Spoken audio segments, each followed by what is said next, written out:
আসসালামু আলাইকুম রহমতুল্লাহি ওবারাকাতুহু।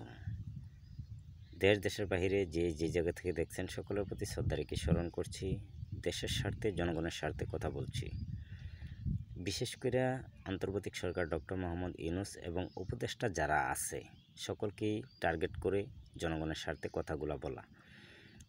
তো বিশেষ করে আসলে এমন একটা পরিস্থিতি আসছে এখন বর্তমান বাংলাদেশের ভিতরে, আমার মনে হয় প্রকৃতভাবে যদি দেশের স্বার্থে জনগণের স্বার্থে কিছু কাজ করার দরকার প্রয়োজন মনে করেন আন্তর্জাতিক সরকার ডক্টর মোহাম্মদ ইউনূস, তো অবশ্যই অতি দ্রুত বাংলাদেশের যত প্রকার আন্দোলন গ্যাঞ্জাম হাঙ্গামার সবগুলো আগে নিয়ন্ত্রণ করতে হবে। প্রশাসনকে নিজ দায়িত্ব থেকে পরিবর্তন করতে হবে। এটা দেশের স্বার্থে জনগণের স্বার্থে, যাতে প্রশাসন কারোর হুকুমের গোলাম না হয়ে থাকতে হয়। বিশেষ করে যদি এইসব কার্যকলাপ যদি পরিপূর্ণ করতে পারে আমার মনে হয়, কারণ বাংলাদেশে এখন যেভাবে ক্ষয়ক্ষতি হচ্ছে বিভিন্ন জায়গায় বিভিন্ন জেলায় বিভিন্ন ইউপি চেয়ারম্যান সহ বিভিন্ন জায়গায় দুর্নীতির সন্ধান পাওয়া যাচ্ছে। একটার পরে একটা হামলা হচ্ছে, একটার পরে একটা মামলা হচ্ছে, একটার পরে একটা গ্রেপ্তার হচ্ছে, চালান হচ্ছে।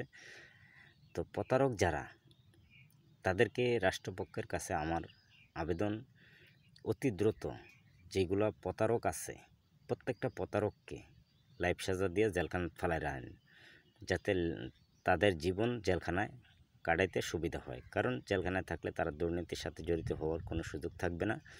বাড়িঘর যেগুলো করছে জনগণের টাকা দিয়ে, প্রত্যেকটা বাড়িঘর অতি দ্রুত আপনারা গ্রুপ করার দরকার, সিলকারা করার দরকার। আর না হয় এইসব প্রতারকরা, এইসব চেয়ারম্যান মেম্বার যারা আছে একটার পর একটা আন্দোলন করার সুযোগ তারা পাবে, জনগণের টাকা আত্মসাৎ করার সুযোগ তারা পাবে। বিশেষ করে আসলে আমি বলতে চাই ক্লিয়ার কাট কথা, আন্তর্জাতিক সরকার ডক্টর মোহাম্মদ ইউনূস এবং উপদেষ্টা যারা আছে অতি দ্রুত আপনারা নিজ দায়িত্ব থেকে আপনারা প্রত্যেকটা জেলায়, প্রত্যেকটা উপজেলায়, প্রত্যেকটা ইউনিয়ন অফিসে অবশ্যই আপনাদের নিজ দায়িত্ব থেকে আইনি ব্যবস্থা করে দেবেন, যাতে একটা প্রতারক বাংলাদেশে আর প্রতারণা না করতে পারে। আন্তর্জাতিক সরকার ডক্টর মোহাম্মদ ইউনূস, আমরা জানি যে উনি একজন পলিটিক্স বোঝে কম, উনি হইল ব্যবসার যোগ্য, ঠিক আছে এটা, কিন্তু আমরা জনগণ কিন্তু ডক্টর মোহাম্মদ ইউনূসকে স্বাগতম জানাই আনছি। শুধু ছাত্ররা আনছে এমনটা না, আমরা জনগণেরও কিছু কিছু বল আছে। তো যাক, বল ত্রুটি মিলিতভাবেই মানুষ।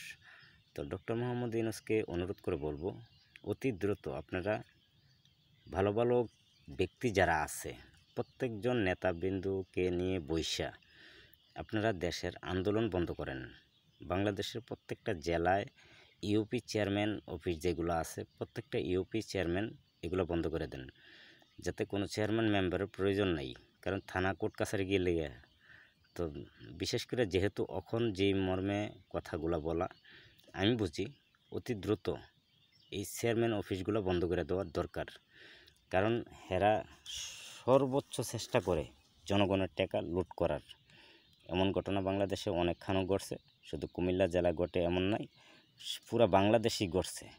তো বিশেষ করে আন্তর্জাতিক সরকার ডক্টর মোহাম্মদ ইউনূস যদি দেশের স্বার্থে জনগণের স্বার্থে কিছু করার প্রয়োজন মনে করেন, তো অতি দ্রুত আপনার উপদেষ্টা যারা আছে, ভালো গণ্যমান্য ব্যক্তি যারা আছে তাদেরকে নিয়ে বসে অতি দ্রুত অবিলম্বে আপনারা আন্দোলনগুলো বন্ধ করেন। হাঙ্গামার ভাঙচুর সন্ত্রাসী কর্মকাণ্ড যারা ঘটায় তাদের বিরুদ্ধে রুখে দাঁড়ান, অতি দ্রুত করেন। তাইলে দেশ হয়তো স্থিতিশীল হবে, দেশ শান্তি হবে, জনগণের জন্য অনেক ভালো হবে। তো বিশেষ করে আন্তর্জাতিক সরকার ডক্টর মোহাম্মদ ইউনূস এবং উপদেষ্টা যারা আছেন আপনাদের কাছে আমার বিনয়ের সাথে অনুরোধ করে বলছি, আপনারা এই কথাগুলো একটু ফলো করে আপনারা ব্যবস্থা নেবেন। সব ভালো থাকবেন। আল্লাহ হাফেজ। বাংলাদেশ।